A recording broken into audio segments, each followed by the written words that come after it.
Existen lugares en este mundo donde la Tierra recuerda cosas que los humanos hemos olvidado.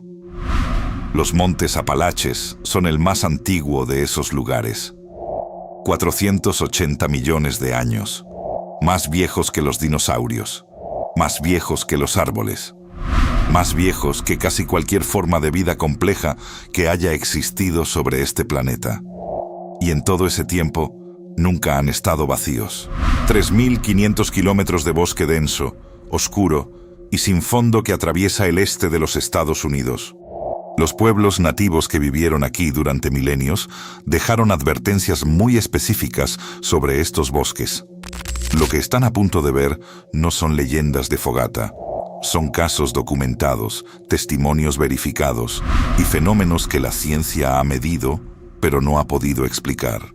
Misterios que llevan décadas siendo enterrados porque nadie quiere hacerse responsable de lo que significan. Bienvenidos al iceberg de los bosques Apalaches.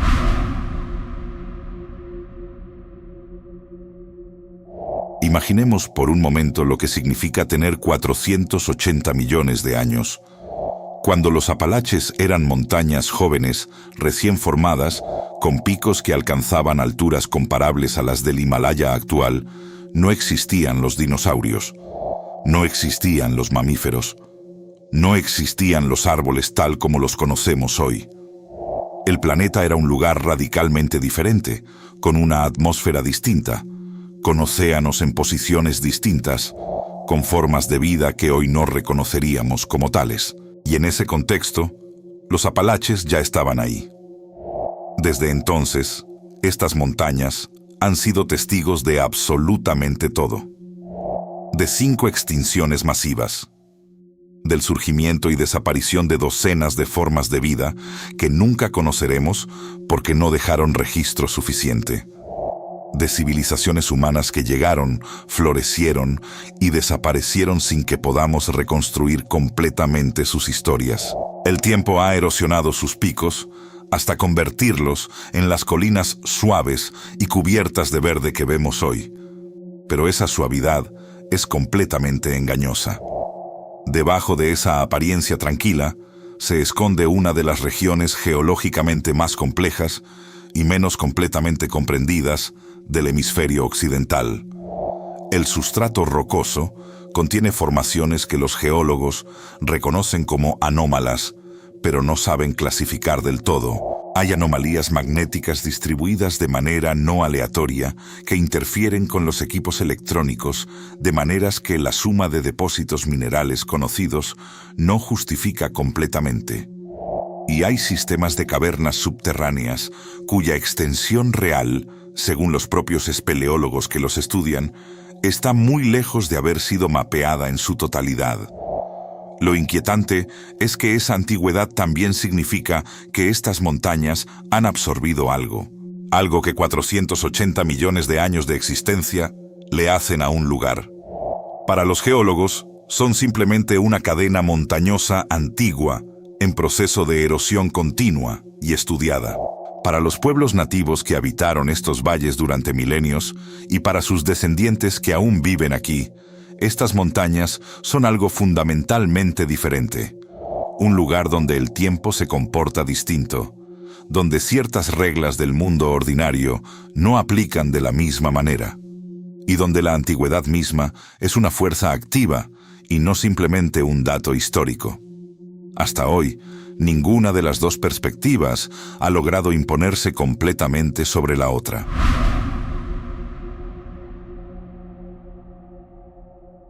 En los ríos más fríos, más oscuros y más cristalinos de los Apalaches vive algo que parece diseñado deliberadamente para perturbar a quien lo encuentra por primera vez. El Cryptobranchus alleganiensis, conocido localmente como Hellbender, Snot Otter o Diablo del Infierno, es el anfibio más grande del hemisferio occidental. Puede alcanzar hasta 90 centímetros de longitud y pesar más de 2 kilogramos. Pero lo que lo hace verdaderamente perturbador no es su tamaño, es su historia. Este animal lleva prácticamente sin cambios morfológicos significativos desde hace 65 millones de años. Sobrevivió al impacto del asteroide que exterminó a los dinosaurios. Sobrevivió a las 5 extinciones masivas que ha experimentado este planeta. Sobrevivió a las glaciaciones, a los cambios climáticos radicales, a la transformación completa de los ecosistemas que habitaba. Y ahí sigue, en los mismos ríos Apalaches, con prácticamente el mismo aspecto que tenía cuando los dinosaurios todavía caminaban sobre la Tierra.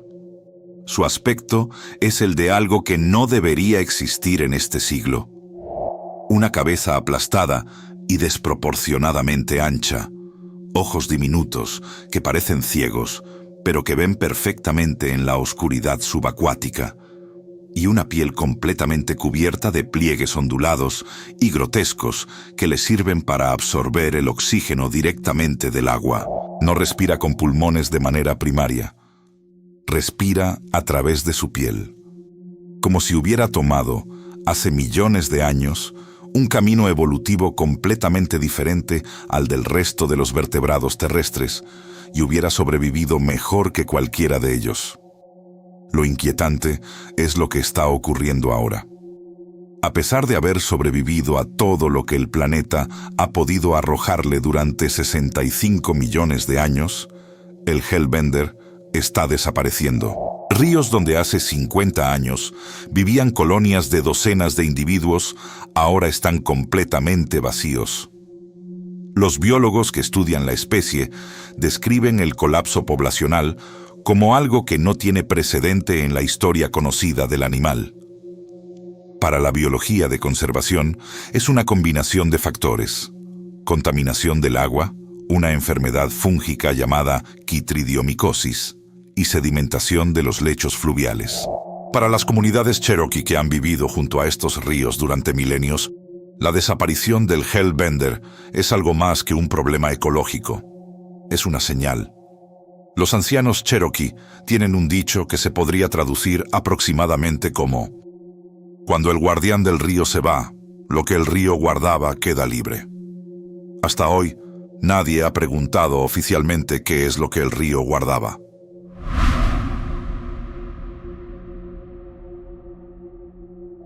Existe un camino que ha estado atravesando el corazón de los bosques Apalaches desde 1937. Más de 3.500 kilómetros de sendero ininterrumpido, de Georgia a Maine, una línea continua que corta estos bosques de sur a norte como una cicatriz larga y delgada en la piel de la montaña. Aproximadamente 3 millones de personas visitan alguna sección del sendero Apalache cada año. Solo entre 2 y 3.000 intentan el recorrido completo anualmente, un viaje que puede tomar entre 5 y 7 meses de caminata continua. De esos, aproximadamente una cuarta parte lo completa. El resto regresa a casa por razones que van desde ampollas, hasta tormentas, hasta lesiones, hasta algo que muchos ex-senderistas describen simplemente como el bosque. El bosque, es una frase que aparece con una frecuencia perturbadora en los foros de senderismo apalache, no como metáfora poética, como descripción de algo concreto y difícil de articular. La sensación de que el bosque mismo es hostil, de que algo en él no quiere que estés ahí, de que si sigues caminando en ciertas secciones, en ciertos horarios, vas a encontrar algo que no estabas buscando. El caso de Geraldine Largay es el que más se cita. Desapareció en julio de 2013 en una sección del sendero en Maine. Su cuerpo fue hallado en octubre de 2015, 2 años y 3 meses después, en un campamento improvisado a apenas 1,5 kilómetros del sendero principal. Una zona que había sido rastreada repetidamente, que los equipos de búsqueda habían cruzado múltiples veces. Su diario de campo, encontrado junto a su cuerpo, documenta con una precisión perturbadora los días de su lenta muerte por inanición y exposición. En ninguna entrada menciona haber visto ni escuchado a los equipos de búsqueda que, según todos los registros, pasaron muy cerca de donde ella estaba. Lo inquietante no es solo cómo no fue encontrada. Es como ella, estando viva, no pudo encontrar el sendero que estaba a 1 kilómetro de su posición, en una zona que conocía. con un mapa, en condiciones climáticas que no impedían el movimiento. Para los expertos en búsqueda y rescate, es una combinación trágica de desorientación, estrés y pánico que lleva a las personas a tomar decisiones contraproducentes. Para los senderistas veteranos que conocen esas secciones del sendero en Maine, hay algo más en esa historia. Algo sobre cómo el bosque en ciertos puntos parece activamente confundir a quienes se adentran en él. Hasta hoy, ese algo no tiene nombre oficial. Cualquiera que haya pasado tiempo en los Apalaches conoce su niebla, pero muy pocos entienden que no es una niebla ordinaria. La región tiene uno de los índices de humedad atmosférica más persistentes del continente norteamericano. Esta humedad genera una niebla densa, fría y en muchos casos prácticamente permanente, que puede reducir la visibilidad a distancias menores de 10 metros con una velocidad y una completitud que resulta desorientadora incluso para quienes están familiarizados con ella. Los picos más altos de las Great Smoky Mountains están cubiertos de niebla en promedio más de 200 días al año. De ahí su nombre, las montañas del Gran Humo. Esta niebla tiene propiedades físicas que los meteorólogos comprenden bien en términos generales, pero tiene también propiedades acústicas que son más difíciles de explicar. La niebla densa distorsiona el sonido de maneras que varían dependiendo de su densidad, temperatura y composición química. En los Apalaches, esta distorsión es particularmente intensa. Los ecos se comportan de manera anómala. Las voces viajan en direcciones inesperadas. Los sonidos de animales parecen provenir de lugares donde no hay nada. Y en dirección opuesta, los sonidos que deberían viajar lejos quedan atrapados y amplificados en áreas reducidas. Lo inquietante aparece en una categoría específica de testimonios que se repite con una consistencia difícil de ignorar. Personas perdidas en los Apalaches que describieron, en declaraciones posteriores a su rescate, haber escuchado voces dentro de la niebla. No voces genéricas, voces específicas. Las voces de personas conocidas. En algunos casos, la voz de un familiar que estaba a cientos de kilómetros de distancia. En otros, la voz propia pero hablando cosas que la persona no recordaba haber dicho nunca. Para los acústicos, es simplemente el efecto combinado de la refracción sonora y el estado de estrés extremo que produce alucinaciones auditivas en los humanos perdidos en el bosque. Para los guardabosques del servicio forestal que han rescatado a personas en estado de perturbación profunda después de noches en la niebla apalache, hay algo en esos testimonios que la acústica no termina de cubrir. Hasta hoy, varios de esos rescatados siguen sin querer hablar de lo que escucharon.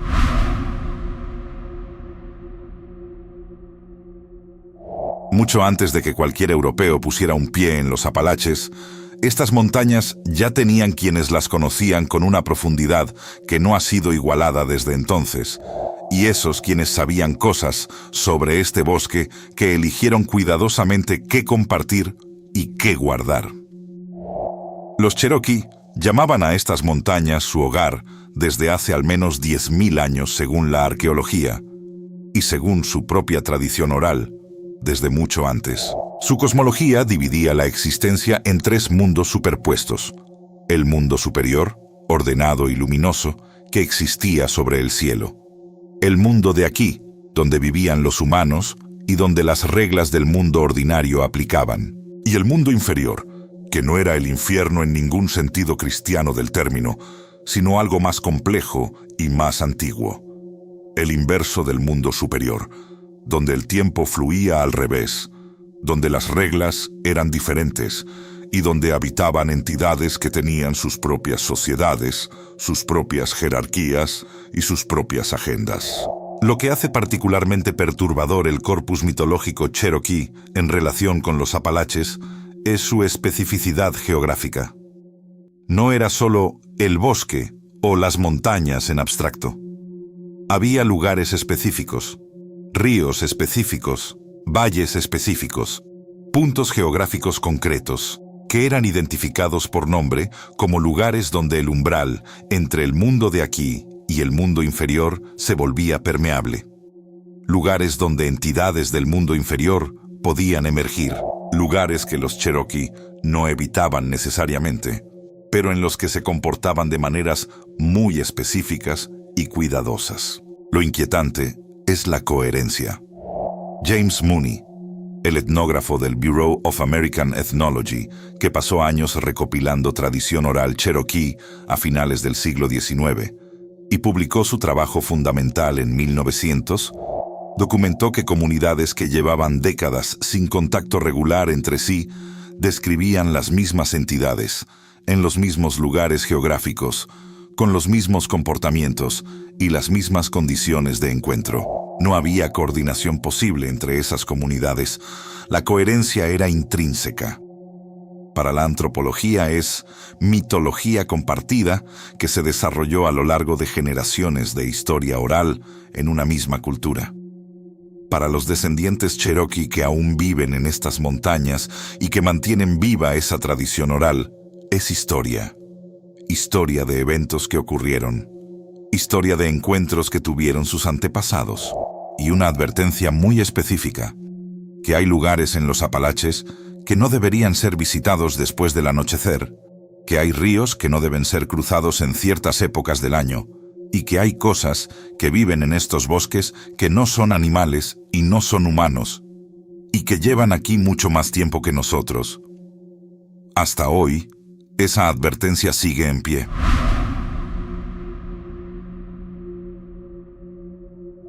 A lo largo de los valles Apalaches existen estructuras que la mayoría de los turistas pasan de largo sin entender lo que significan. Colinas que parecen naturales, pero no lo son. Elevaciones perfectamente simétricas en medio de terrenos irregulares. Formas en el paisaje que solo se entienden desde el aire. La cultura de los montículos, o mound builders en inglés, construyó estructuras monumentales en tierra a lo largo de todo el este de Norteamérica durante un periodo que va aproximadamente del año 800 al año 1600 de nuestra era. En los Apalaches y sus valles adyacentes, estos montículos son especialmente numerosos y en algunos casos extraordinariamente elaborados. El sitio de Etowah, en Georgia, tiene montículos que alcanzan 16 metros de altura y que requirieron el movimiento de millones de metros cúbicos de tierra de manera perfectamente organizada. El sitio de Mountville, en Alabama, albergó en su momento a una de las ciudades más grandes del continente norteamericano precolombino, con una población estimada en varios miles de personas y una complejidad urbana y política que los arqueólogos siguen intentando reconstruir. Estos no eran pueblos primitivos. Tenían sistemas sofisticados de planificación urbana, rutas comerciales documentadas arqueológicamente que llegaban hasta el Golfo de México y el río Missouri. Conocimientos astronómicos que se reflejan en la orientación de sus estructuras más importantes, y una producción artística y artesanal de una calidad que todavía sorprende a quienes la estudian. Eran, en todos los sentidos que importan, una civilización avanzada, y desaparecieron. No gradualmente, no con la lentitud que se esperaría de un declive natural, sino en un período relativamente corto que los arqueólogos sitúan entre los siglos XV y XVI. Sus ciudades fueron abandonadas. Sus montículos dejaron de ser construidos. Y las naciones nativas que los europeos encontraron cuando llegaron a la región no reconocían completamente a estos constructores de montículos como sus ancestros directos. Lo inquietante es la escala de la desaparición y la insuficiencia de las explicaciones disponibles. Las teorías académicas convencionales hablan de sequías, guerras internas y epidemias precedentes a la llegada europea. Pero hay problemas con cada una de esas explicaciones cuando se aplican a casos específicos.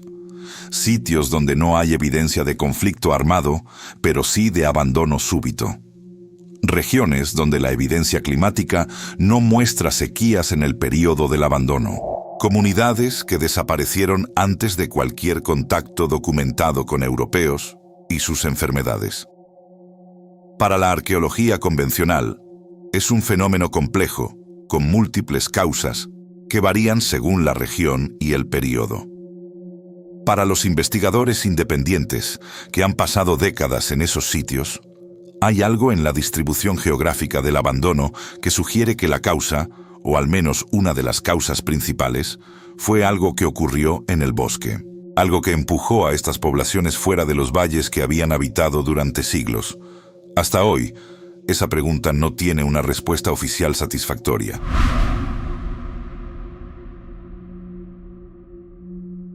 Hay casos que la historia oficial clasifica como tragedias aisladas, pero que, cuando se miran juntos, dibujan un patrón que resulta difícil de ignorar. El 14 de junio de 1969, en el Parque Nacional de las Great Smoky Mountains, un niño de 6 años llamado Dennis Martin desapareció mientras jugaba con su familia en un área abierta del sendero Spence Field. Era un día soleado. El área estaba relativamente concurrida y Dennis estaba a pocos metros de su padre cuando, en cuestión de segundos, dejó de estar ahí. Sin sonido, sin rastro inmediato, como si el bosque simplemente lo hubiera absorbido. Lo que hace este caso diferente de una tragedia convencional son los detalles que rodean la desaparición. En primer lugar, una familia sin ninguna relación con los Martin que estaba en el área reportó haber visto, instantes antes de la desaparición de Dennis, a un hombre de aspecto extraño y perturbador, descrito como sucio, agitado, con ropa inapropiada para el entorno, corriendo entre los arbustos en la dirección donde Dennis estaba jugando. Este testimonio fue tomado en el momento, registrado oficialmente, y luego prácticamente desapareció de los resúmenes públicos del caso. En segundo lugar, la búsqueda que se organizó fue una de las más grandes en la historia del parque. Participaron cientos de voluntarios, equipos del servicio forestal y unidades militares que estaban en la zona para entrenamiento. El terreno fue rastreado de manera exhaustiva y no se encontró absolutamente nada. Ni rastro de ropa, ni rastro de sangre, ni huella. Ni el más mínimo indicio de qué le había ocurrido a ese niño o en qué dirección había ido. Lo inquietante es la concentración temporal. Ese mismo verano de 1969, en un período de pocas semanas, varios niños pequeños desaparecieron en parques nacionales de la región Apalache en circunstancias que presentaban similitudes específicas. Ausencia de rastro, velocidad de la desaparición, y en más de un caso, la mención de una figura humana de aspecto perturbador en las inmediaciones justo antes de la desaparición. Para las autoridades del parque, fueron casos sin conexión, cada uno con sus propias circunstancias. Para los investigadores que han estudiado el patrón y para la familia de Dennis Martin, que nunca ha dejado de buscar respuestas, esa falta de conexión oficial es en sí misma parte del misterio. Hasta hoy, Dennis Martin sigue desaparecido. Tendría 62 años.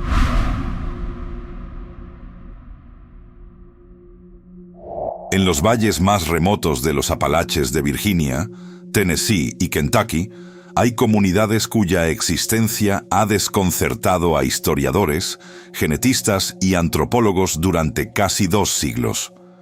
Los Melungeon son un pueblo de raza mezclada que los colonos europeos encontraron ya establecidos en los valles Apalaches cuando llegaron en el siglo XVIII. No eran nativos americanos. No eran africanos traídos como esclavos. No eran europeos recientes. Eran algo diferente. Personas con rasgos físicos que combinaban características mediterráneas, del norte de África, del Oriente Medio y europeas, de manera que no correspondía con ningún patrón migratorio conocido para esa región y esa época. Los primeros registros escritos que mencionan a los Melungeon datan de finales del siglo XVIII, pero en esos documentos se les describe como ya profundamente establecidos, ya con comunidades multigeneracionales, ya con una historia propia que incluía referencias a orígenes que nadie podía verificar. Se autodenominaban portugués en algunos testimonios, turcos en otros, y en otros simplemente describían venir de más allá del mar, sin mayor especificación. Los estudios genéticos realizados a partir de los años 2000, cuando la genómica de poblaciones hizo posible análisis más detallados, confirmaron algo sorprendente. Los Melungeon tienen una composición genética que incluye marcadores de Europa del Sur, del norte de África subsahariana, de Oriente Medio y, en menor medida, de poblaciones nativas americanas. Una combinación que no tiene una explicación histórica clara y satisfactoria en el contexto de los Apalaches del siglo XVIII. Lo inquietante es la antigüedad de su presencia. Si se toman en serio los testimonios de los primeros colonos europeos, que los encontraron ya establecidos con comunidades multigeneracionales, eso significa que los Melungeon estaban en los Apalaches antes de que hubiera ninguna ruta marítima establecida y documentada hacia esa región interior del continente. Lo que lleva a preguntas que la historia oficial prefiere dejar sin responder. Para los historiadores académicos, hay explicaciones plausibles que implican mezclas entre primeros colonos, esclavos libertos, y poblaciones nativas en periodos anteriores a los registros escritos. Para los genetistas que han estudiado su perfil de ADN más detalladamente, hay algo en esa composición que las explicaciones convencionales no cubren completamente. Hasta hoy, el origen real de los Melungeon sigue siendo técnicamente no resuelto.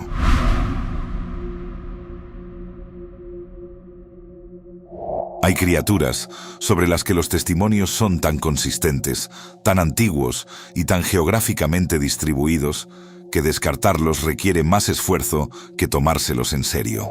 El Wampus Cat es uno de esos casos. Durante más de 5 siglos de registros, primero orales, luego escritos, luego fotográficos, ahora digitales, los habitantes de los Apalaches de Virginia, Tennessee, Carolina del Norte, Kentucky y Georgia han descrito encontrarse con un felino que no corresponde a ninguna especie catalogada. No en términos de tamaño imposible, sino en términos de características específicas que no encajan con ningún felino conocido de la región. Los avistamientos consistentes describen un animal significativamente más grande que un puma, que es el felino más grande confirmado en los Apalaches actuales. Lo describen con un pelaje de un negro oscuro inusual para los felinos americanos, con ojos de un amarillo intenso que, según algunos testimonios, parecen emitir luz propia en la oscuridad, y con una forma de moverse que varios testigos independientes han descrito utilizando variaciones de la misma frase: demasiado rápida para ser real, o como si no tocara el suelo completamente.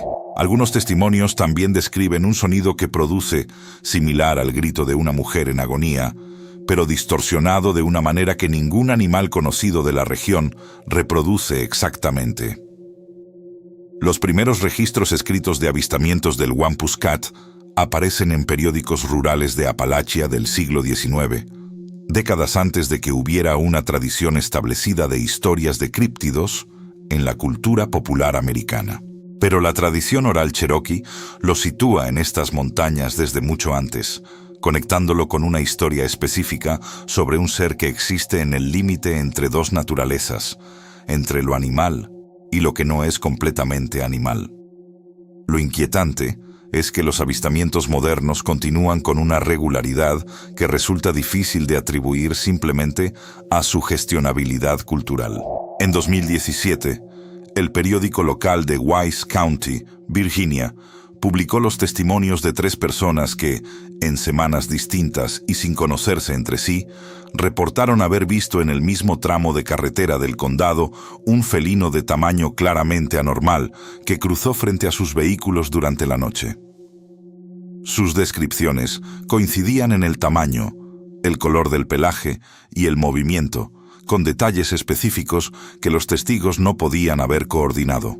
Para los zoólogos, son confusiones comprensibles con pumas normales o con perros grandes vistos en condiciones de baja visibilidad y alta sugestionabilidad.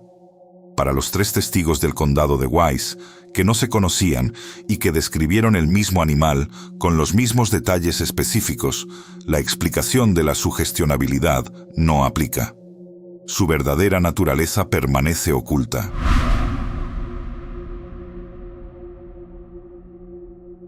Debajo de los bosques apalaches existe un mundo paralelo, cuya extensión real nadie conoce con certeza, y cuya exploración completa es, según quienes lo intentan profesionalmente, probablemente imposible.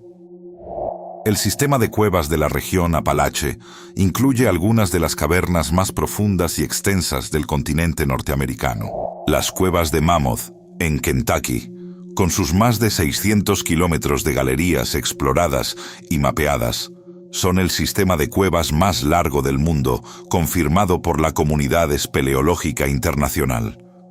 Pero los espeleólogos que trabajan en la región son consistentes en una estimación que debería resultar perturbadora.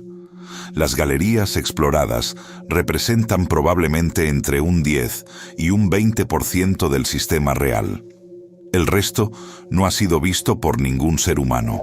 El conocimiento nativo sobre estos sistemas subterráneos es más antiguo y más detallado de lo que la arqueología oficial reconoce completamente. Los Cherokee y otras naciones que habitaron la región tenían nombres específicos para ciertas entradas de cueva, descripciones detalladas de lo que había dentro de ellas, y advertencias muy concretas sobre qué pasajes podían ser usados y cuáles no debían ser cruzados bajo ninguna circunstancia. No como prohibición religiosa abstracta, como instrucción práctica basada en experiencia acumulada. Los espeleólogos modernos que trabajan en los sistemas apalaches hablan ocasionalmente, y con la incomodidad visible de personas que no quieren ser tomadas por irracionales, de secciones de esas cuevas donde el equipo falla de maneras no atribuibles a las baterías o las condiciones de humedad. Secciones donde los sonidos se comportan de manera que no corresponde con la geometría del espacio. Y en un caso documentado en una publicación espeleológica de los años 1980, que fue después muy poco citada, la descripción de una galería que mostraba evidencias de haber sido habitada durante períodos prolongados, con restos de fogatas y herramientas cuya datación y características no correspondían con ninguna cultura conocida documentada en la región. Lo inquietante no es solo lo que hay en esas cuevas, es lo que varios espeleólogos experimentados, en conversaciones privadas, han descrito como la razón por la que ciertas galerías son evitadas sistemáticamente por quienes trabajan allí. No porque sean físicamente peligrosas de manera obvia, sino porque algo en esos pasajes específicos produce en los humanos que los transitan una necesidad urgente e irracional de salir corriendo que ninguno de ellos ha podido explicar racionalmente. Su verdadera naturaleza permanece oculta.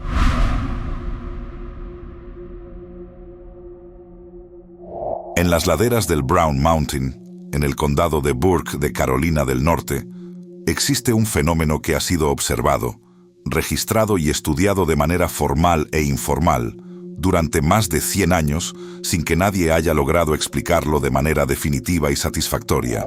Las luces de Brown Mountain son esferas luminosas de varios colores, predominantemente blanco brillante, pero también rojo y azul en diferentes observaciones, que aparecen sobre y alrededor de las crestas del Brown Mountain, especialmente en noches claras posteriores a períodos de lluvia intensa. Su comportamiento es lo que las hace particularmente difíciles de clasificar dentro de fenómenos atmosféricos conocidos. No parpadean ni se desplazan como los relámpagos en el horizonte. No siguen trayectorias parabólicas, como los meteoritos. Se mueven de manera que múltiples observadores independientes, en diferentes décadas, han descrito de la misma manera, como si tuvieran algún tipo de propósito o dirección, como si fueran a algún lugar. El Servicio Geológico de los Estados Unidos tomó el fenómeno suficientemente en serio como para realizar estudios formales en 2 ocasiones, en 1922 y de nuevo en 1977.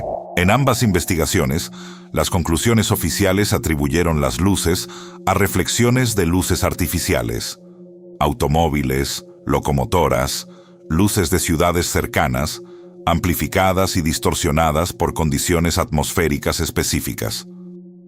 El problema con esas explicaciones es la cronología. Los registros históricos del fenómeno se remontan a 1913 como primera descripción escrita publicada.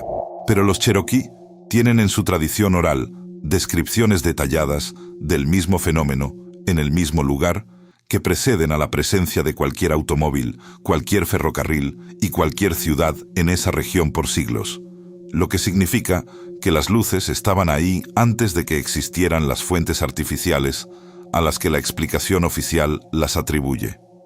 Lo inquietante es la respuesta oficial a esta objeción, que consiste básicamente en ignorarla. El estado de Carolina del Norte tiene hoy un mirador oficial dedicado específicamente a observar las luces, con señalización turística y todo. Es decir, el estado reconoce implícitamente que el fenómeno existe y es consistente y reproducible. Pero la explicación oficial sigue siendo la de 1922, sin actualización, sin revisión, sin respuesta a la cronología histórica que la invalida. Hasta hoy, las luces siguen apareciendo sobre el Brown Mountain.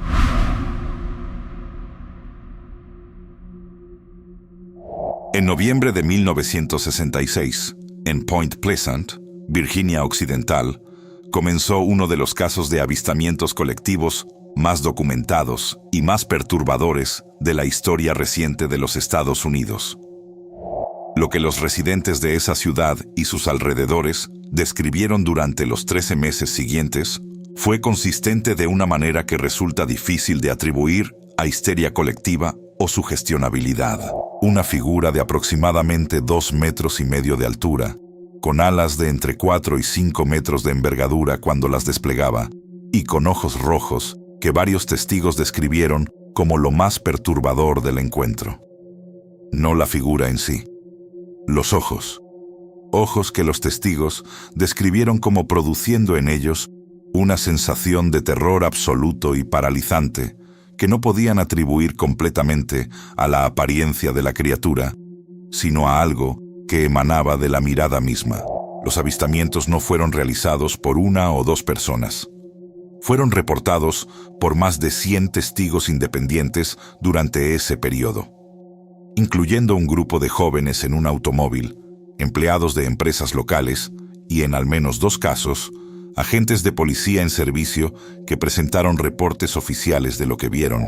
Las descripciones coincidían en los detalles fundamentales con una consistencia que el periodista John Keel, que viajó a Point Pleasant a investigar y pasó meses entrevistando testigos, describió como imposible de fabricar colectivamente. El 15 de diciembre de 1967, el puente Silver Bridge, que conectaba Point Pleasant con Ohio, colapsó durante la hora punta, matando a 46 personas. Después de ese colapso, los avistamientos del Mothman cesaron abruptamente. Lo inquietante no es solo la criatura, es la coincidencia temporal. Varios testigos reportaron haber visto al Mothman en las cercanías del puente en los días anteriores al colapso. Y no fue la primera vez que algo así ocurrió. En otras instancias históricas documentadas de avistamientos masivos de figuras aladas en distintas partes del mundo, la concentración de avistamientos coincidió temporalmente con desastres posteriores, lo que lleva a una pregunta que nadie quiere formular oficialmente. ¿Era una advertencia o era algo que estaba causando lo que anunciaba? Para los ingenieros civiles, el colapso tuvo causas perfectamente identificables en el deterioro de los materiales del puente. Para los investigadores del caso y para los familiares de los 46 fallecidos, hay una pregunta que el deterioro de los materiales no responde. ¿Qué era lo que más de 100 personas vieron durante 13 meses antes de que ese puente cayera? Hasta hoy, esa pregunta permanece sin respuesta oficial.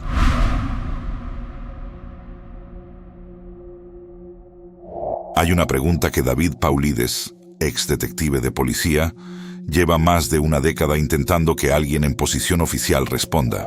Una pregunta simple, de respuesta aparentemente simple. ¿Cuántas personas han desaparecido en los parques nacionales de los Estados Unidos? Paulides, que durante su carrera como detective desarrolló habilidades para encontrar patrones en datos estadísticos, comenzó a recopilar casos de personas desaparecidas en parques nacionales a partir de fuentes públicas. Archivos de periódicos locales, registros de rescates, reportes policiales de acceso público y solicitudes formales bajo la Ley de Libertad de Información.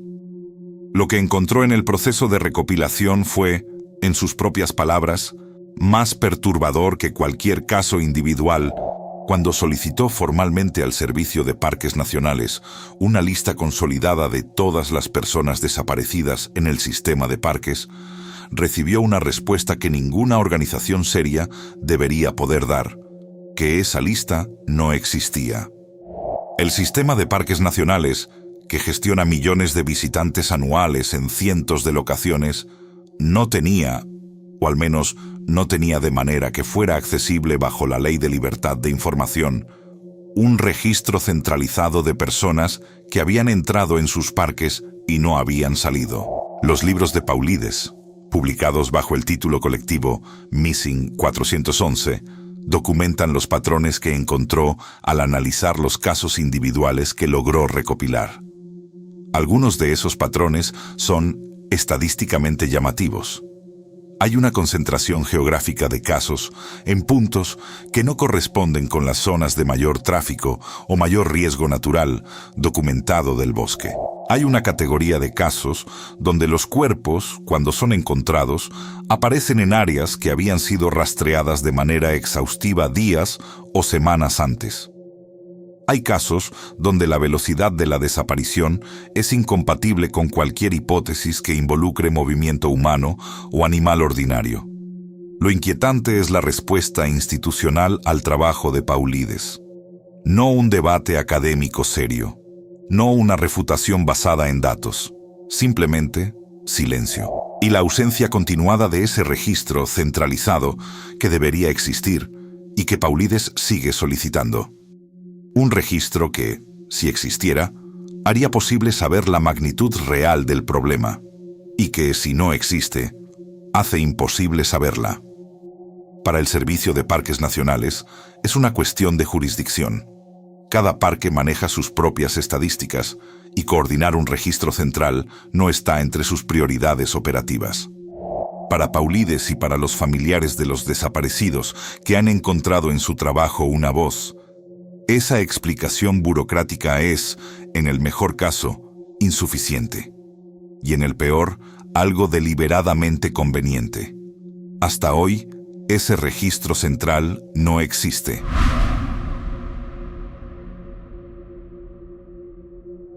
Hay algo en los Apalaches sobre lo que los habitantes más antiguos de estas montañas hablan con un tipo específico de cuidado.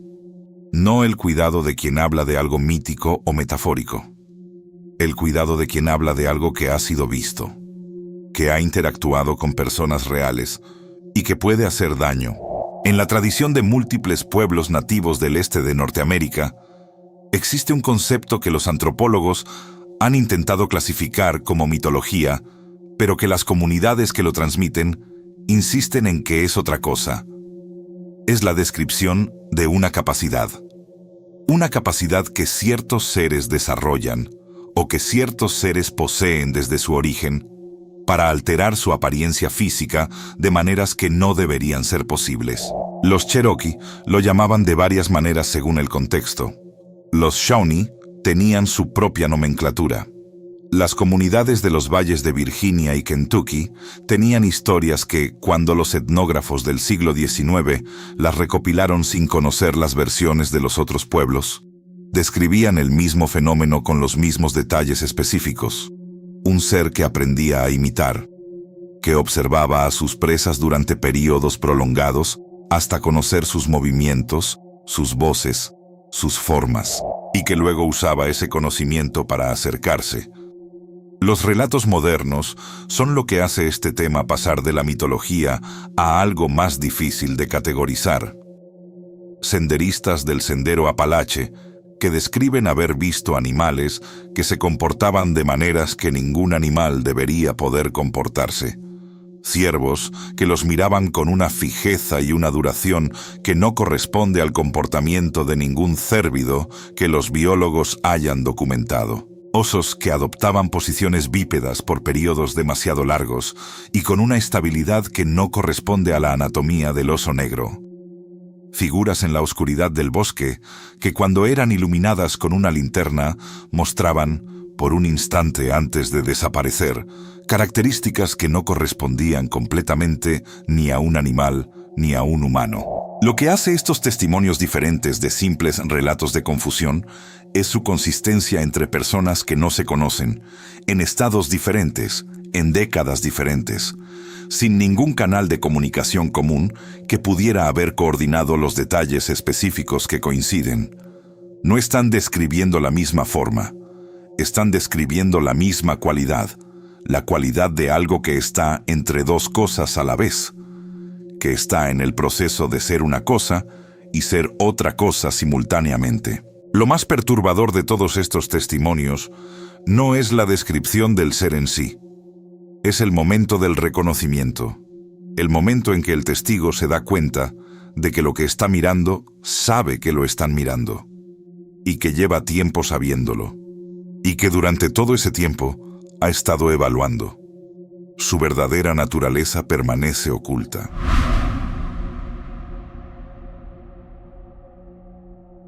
Hay una categoría de casos en los Apalaches que es más difícil de hablar que las desapariciones, porque no termina en desaparición, termina en regreso. Y el regreso, en ciertos casos documentados, es más perturbador que la ausencia. Son casos de personas, predominantemente niños y jóvenes, que se pierden en los bosques apalaches y son encontrados vivos días después. Hasta ahí, una historia de rescate exitoso. Lo que hace estos casos diferentes es lo que ocurre después del rescate. En varios casos documentados en archivos de servicios de salud y en reportes de trabajadores sociales de comunidades apalaches de los siglos XIX y XX, los individuos rescatados regresaban con cambios que sus familias y comunidades describían como fundamentales. No solo el trauma esperable de haberse perdido en el bosque. Algo más específico. Una incapacidad para reconocer elementos de su entorno familiar que antes conocían bien. Un comportamiento que sus familias describían como diferente, de maneras que no sabían articular más precisamente. Y en casos específicos, el conocimiento de cosas que la persona no debería haber podido saber. Detalles sobre personas o eventos que ocurrieron durante su ausencia, en lugares donde la persona rescatada no estuvo. El investigador folclorista Thomas E. Males, que pasó años recopilando tradición oral en comunidades apalaches de Kentucky y Virginia en la década de 1970, documentó varios de estos casos en sus archivos, que se conservan en una universidad de Kentucky. Describió encontrar en distintas comunidades, sin contacto entre sí, una creencia consistente sobre lo que ocurría con ciertas personas que eran devueltas por el bosque, que lo que regresaba no era exactamente lo que se había perdido. Lo inquietante es que esta creencia no es exclusiva de las comunidades nativas ni de los habitantes rurales más antiguos. Trabajadores sociales modernos que han atendido a niños rescatados después de períodos de varios días en el bosque apalache han descrito, en conversaciones privadas que algunos han hecho públicas, una incomodidad específica que no saben articular completamente. Una sensación de que algo en el niño rescatado no corresponde exactamente con los reportes de la familia sobre cómo era el niño antes de perderse. Para la psicología, es trauma disociativo, completamente comprensible y documentado en personas que sobreviven experiencias de peligro extremo. Para las comunidades que han vivido junto a estos bosques durante generaciones, hay una diferencia entre el trauma y lo que ellos describen. Una diferencia que saben reconocer y que esperan que nadie de afuera entienda completamente. Hasta hoy, esa diferencia no tiene clasificación oficial.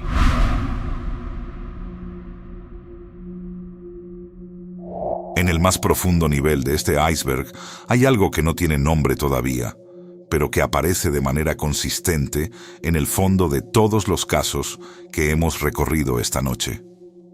Una presencia. No en el sentido espiritual necesariamente, en el sentido de algo que está ahí, que tiene continuidad a través del tiempo, que interactúa con los humanos que entran en estos bosques de maneras que varían, pero que comparten una característica: no son aleatorias. Los Apalaches tienen 480 millones de años. Han absorbido todo, cada extinción masiva, cada civilización que surgió y desapareció en sus valles, cada generación de seres que los usó como hogar y luego desapareció. Hay investigadores que han comenzado a plantear, con la incomodidad de quien sabe que está en el borde del espacio donde la ciencia ya no tiene categorías, que algo de esa historia acumulada no se ha ido completamente. No porque existan fantasmas en el sentido popular, sino porque 480 millones de años de vida, muerte y transformación en el mismo lugar produce en ese lugar algo que no sabemos medir todavía. Algo que los Cherokee llamaban de una manera, que los Melungeon llamaban de otra, que los colonos europeos experimentaron sin saber cómo nombrarlo, y que los senderistas, rangers, biólogos y cazadores del siglo XXI siguen experimentando con la misma falta de vocabulario adecuado. El bosque sabe que estamos aquí. Eso es lo que todos los testimonios que hemos recorrido esta noche tienen en común, si los leemos con atención. En todos ellos, en algún punto, la persona que está en el bosque tiene la misma experiencia: la certeza repentina de que no es el observador, de que lleva un tiempo siendo observado, de que algo en ese bosque antiguo, oscuro y sin fondo, lleva más tiempo mirándola de lo que ella lleva mirando al bosque. Los Apalaches tienen 480 millones de años de práctica mirando. Nosotros llegamos hace 200.000 y todavía no entendemos lo que está mirando de vuelta.